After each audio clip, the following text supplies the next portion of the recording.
came to know about atoms and molecules. Today we will learn about the laws of chemical combinations. So there are two laws of chemical combination, students. The first law is law of conservation of mass and the second law is law of constant proportions.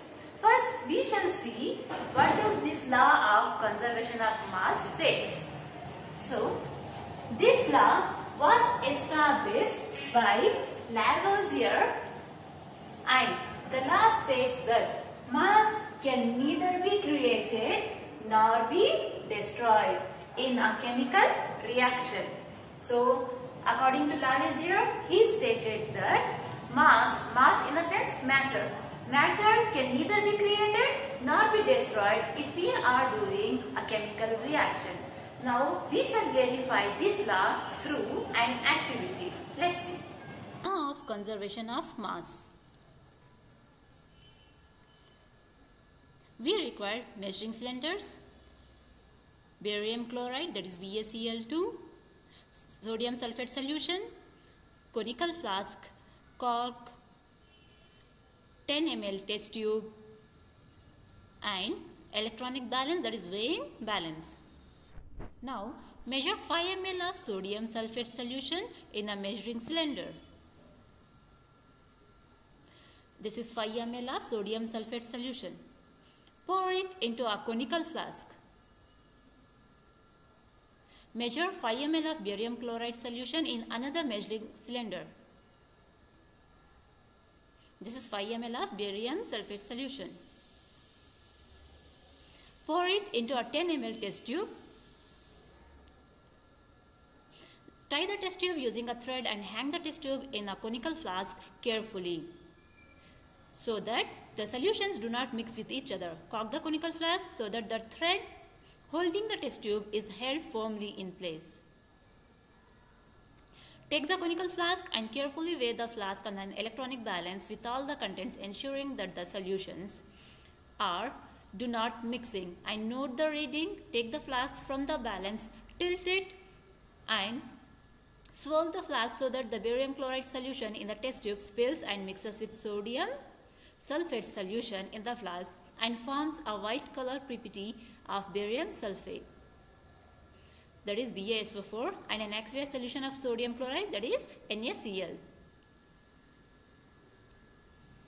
Wait for 10 minutes to complete the reaction. The precipitate of barium sulfate settles down to the bottom of the flask. Weigh the contents of the flask again and note down the reading. It will be observed that the total mass of the reactants is equal to the total mass of the products. Hence, the law of conservation is verified.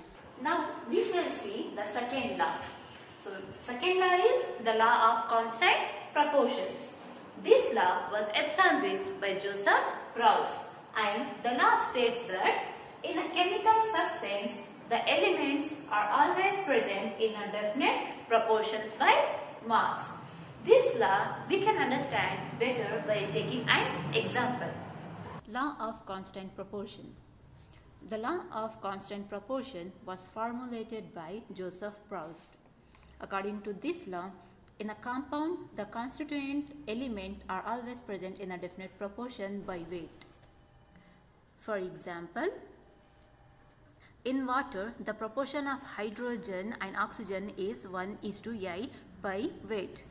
That is, 1 gram of hydrogen and 8 gram of oxygen forms 9 gram of water, irrespective of source.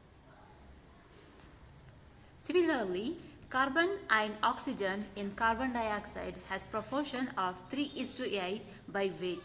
That is, 12 gram of carbon reacts with 32 gram of oxygen to form 44 gram of carbon dioxide. So students, based on the laws of the chemical combination, a British chemist by name John Dalton, he provided the basic theory about the nature of the atom by postulating a theory called atomic theory. So we shall see what does this theory states. So Dalton's atomic theory. According to Dalton's atomic theory, all matter, whether an element or a compound or a mixture is composed of small particles called atom.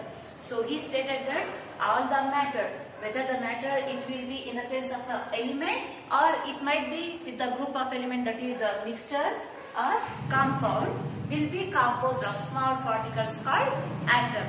Now the postulation of his theory are postulates of Dalton's atomic theory. All the matter is made up of very small particles called atoms. So almost all the matter, whether it may be element, compound or a mixture, they will be made up of small tiny particles called atoms.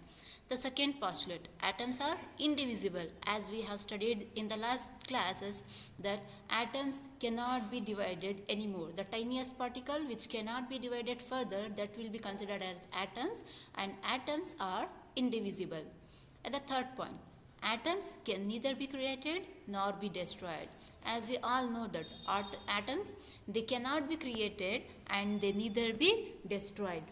And the fourth point, atoms of a given element are identical in mass and chemical properties. So each element, it will possess the atom, and each atom of the element, they will have their particular identity and they will have their particular chemical properties.